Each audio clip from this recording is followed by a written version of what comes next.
বহুকাল আগের কথা। একটি বড় জঙ্গলের পাশে একটি ছোট্ট গ্রাম ছিল। সেই গ্রামে থাকতো একটি গরিব কৃষক।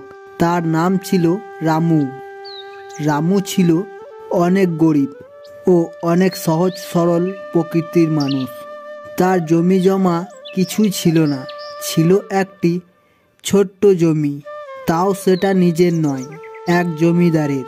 সেই জমিতে দিনরাত পরিশ্রম করে কোনো রকমে জমির খাজনা মিটিয়ে টেনে টুনে তার জীবন কাটাতো।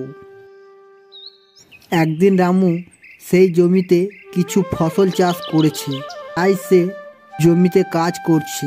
তখন হঠাৎ জমিদার সেখানে আসে, এসে বলে, রামু, এবার তো ফসল ভালো হয়েছে।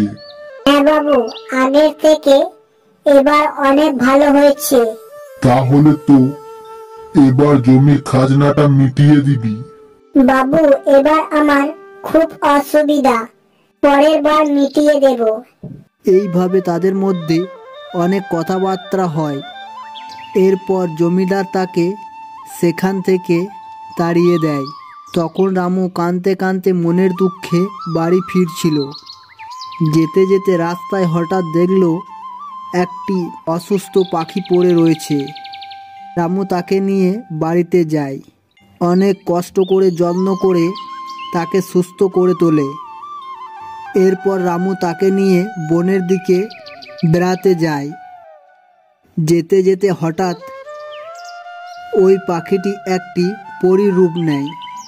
সেটা দেখে রামু অবাক হয়ে যায়। তখন পরীটি বলে, রামু, তুমি খুব সৎ এবং সরল। তোমার শত কষ্টের মাঝেও তুমি আমায় খুব সাহায্য করেছো, তাই আমি তোমাকে এক হাঁড়ি মোহর দান করলাম। এই নাও, এটা নিয়ে তোমার জীবন সুখে শান্তিতে কাটাও। এই বলে সে চলে যায়। এরপর থেকে রামু সেই মোহর নিয়ে তার জীবন সুখে শান্তিতে কাটাতে লাগলো।